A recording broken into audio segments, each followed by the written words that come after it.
Hello everyone, I'm attempting my first tutorial to make these beautiful necklaces.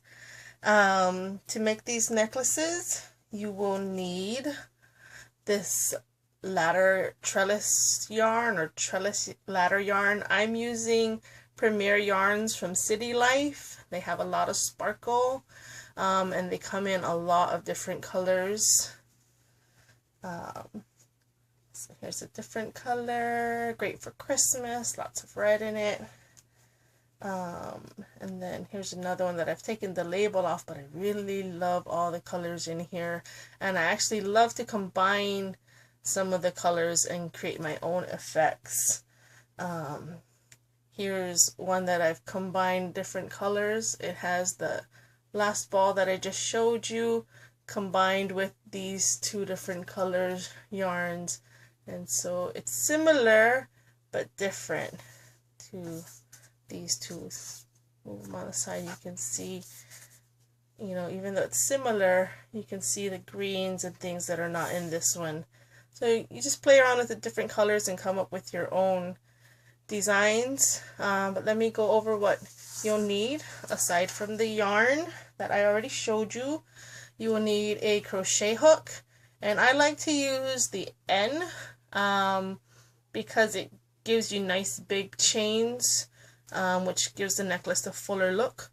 You'll also need a bobby pin, a pony bead, and I like to use clear, but you can use any color that, I prefer the colors that blend with the necklace so that it doesn't stand out so much. And then you'll also need a scissors. Okay. Now, there's lots of tutorials online on crochet, so I'm not going to teach you to crochet, and I don't think I need to even show you how to do it. I want to keep this short.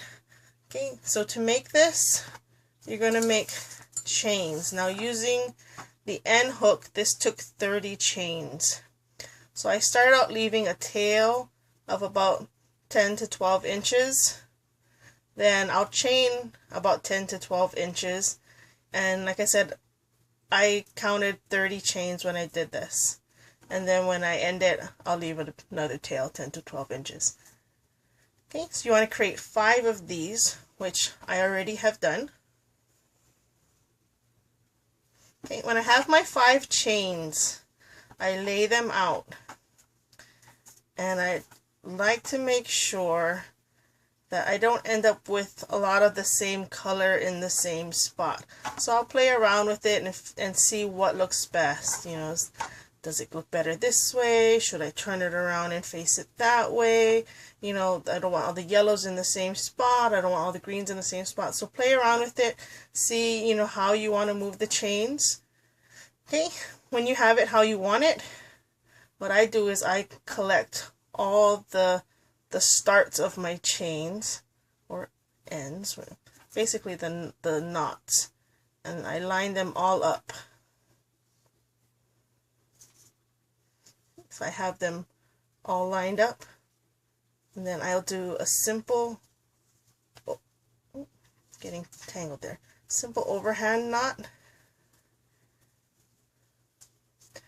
and I'll hold on to the knots and I'll pull, and I like it an inch or more away, and then I'll do the same thing on the other side.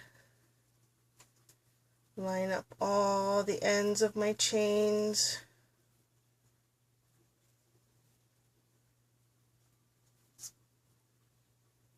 Okay. Do an overhand knot, but before I make this tight, I'm OCD, so I like everything perfect. I will line up my chains so that they're on top of each other, and then I'll position the knot in the exact same spot as the previous side. So everything is symmetrical, perfectly lined up. Okay. Make that nice and tight.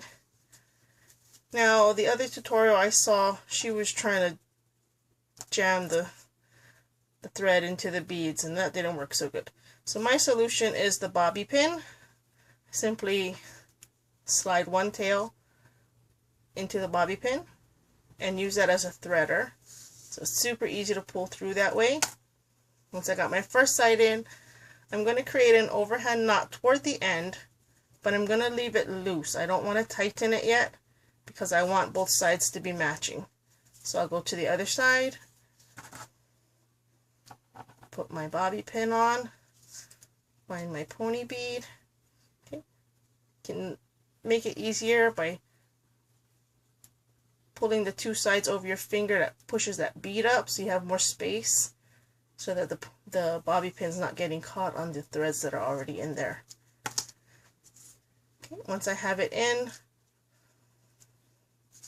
I'm going to pull it down so that both knots are lined up perfectly. Okay. Tie my overhand knot on the other side. Now you can see how this is shorter than some of the others. I know I can't go past that or some of my threads will come loose. Okay, so I look at the other side and I can go down more. Those tails are a little longer. So I'll loosen this up a little bit so it can slide down more.